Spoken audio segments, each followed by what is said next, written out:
Yeah, there is a section here that he calls two deaths, and he looks at Mother Teresa and Princess Diana, and he says, we kind of celebrate, or honor Mother Teresa and her death.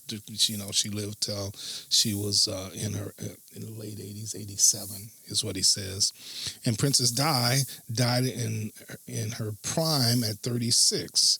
And we say that basically she died before her time, right? Her death was tragic. It was untimely. And of course, the issue here is, what does that mean in a naturalistic world, right? I mean, She died when she was dead. Yeah. Yes, I guess you could say that she didn't live to a standard median age. Okay. You plotted the graph. She was on the bell curve. She was right down here. So it wasn't tragic. It wasn't, extraordinary. It was just, something that happened in the world. Right. And we know when someone lives over, 82 years of age, then it's not tragic because, they were way past their due date. I will say here that Kokol does say before getting into the examples that this type of knowledge, though, it can make a big difference in our conversations. And it's the tactical application of this mannishness of man, where the profound truths we all know inside will eventually reveal themselves on the outside, right? And all you need to do is listen to them. Yeah. And so this is part of it. And we say like, oh, well, hold on, what do you mean by gone before their time? Like, are you just talking about a plot graph? Well, it seems like there's more to it than just tragic. What do you mean by tragic? What a sense of justice in the world, a sense of unfairness.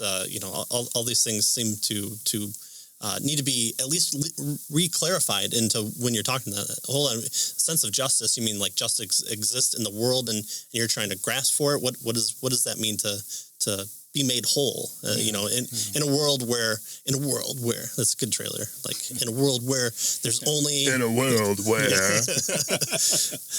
that there's only survival of the fittest, and the tiger eats the antelope.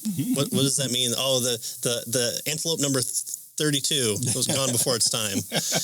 I don't know. Right. So we need at least to ask clarifying questions about that. They might have an answer, and we want to provide them the opportunity to think through that, present that, and think through it. Yeah. And if they have an answer, we should be able to respond to that and talk about objectivity, subjectivity, and the like. And we should as well have a good answer for our starting point as well.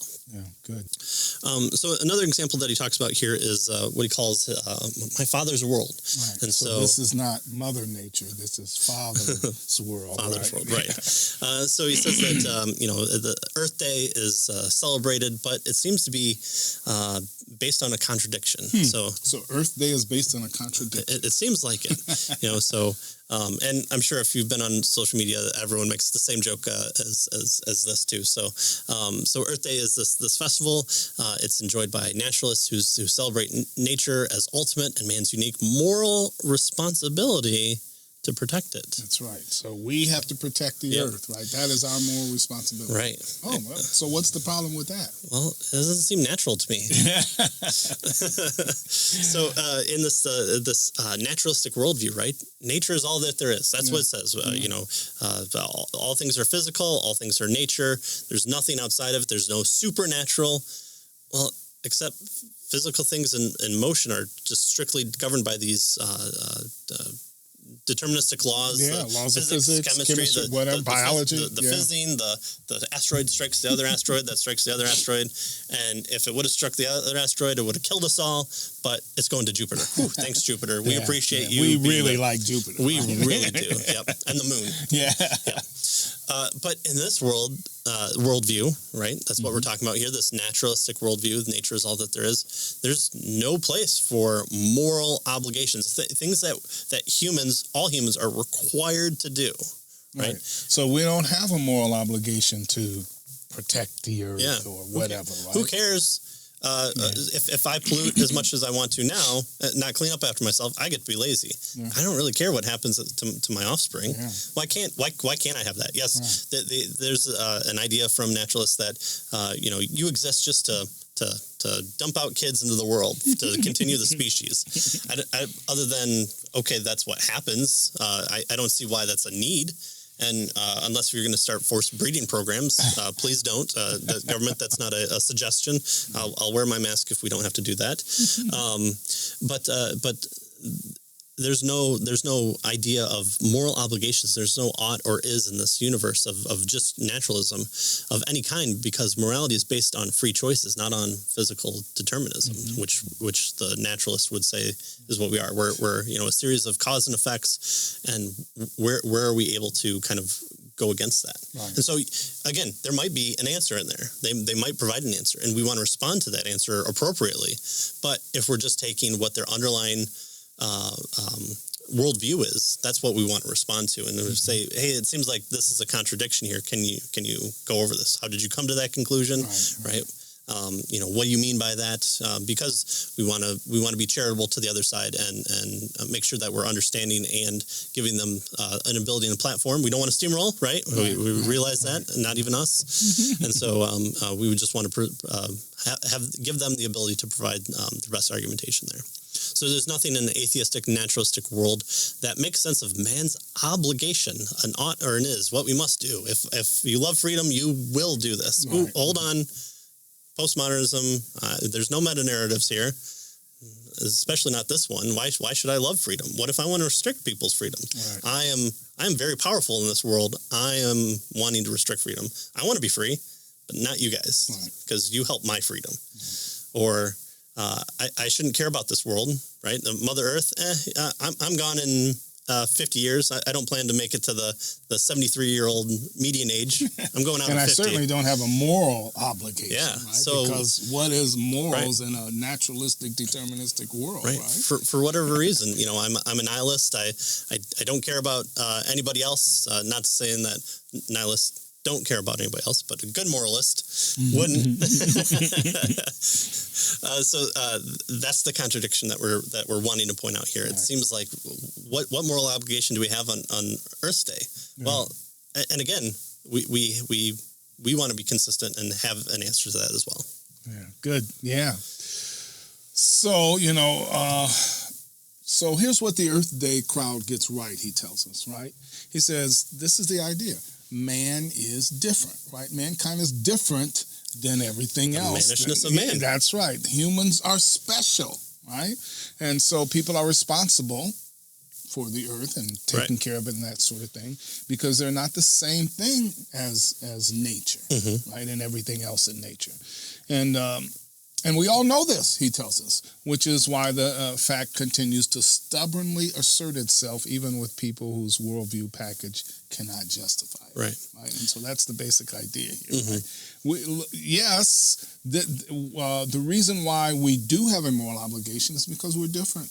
Right? We're different than the rest of it, right?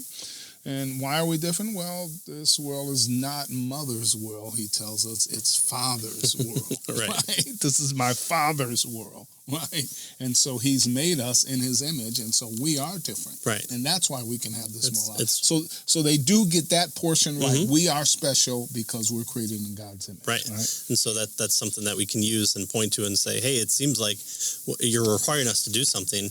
In your worldview, I don't know if you can really make sense of it, but here in my worldview, it's definitely like that. That's part of the command of God to go out, be fruitful, multiply, have dominion over the natural world, and do it all for God's glory. Right. So we don't want to nuke it all because that's not being responsible for what we're given. So we're stewards. We're stewards over it. Right. He's given us the responsibility to take care of it. But we're stewards over it. We're under the Creator, right? So if you look at things like controlled burns for forest fires, something I don't think California remembers, but even early First Nation Native Americans were doing the same thing because they realized, hey, if we don't burn this very coarse and dry kindling that's on the ground, every year we have to keep moving because the land gets wiped out. And so we protect species that way. And so by having this controlled burn, something that would appear destructive to just a creature. If you had a creature that could start forest fires, that we would say, we might want to move this to more water-based environments. But we have these controlled brush fires, and then we put them out, and then that way we actually preserve land. We feed nutrients back into the ground. There's a sense of this is what we should be doing. And so science can tell us about the goodness of that. Right. But where's the obligation to do that, other than the fact that, we like living in the built-up cities that we do on natural fault lines. And so this is what's inside is coming out of this kind of these persons. Yeah. And so we can point this out and help them to work through these types of issues. Yeah, good. So another example that he gives is he titles it kind of broken, and obviously this is one that kind of comes up almost naturally.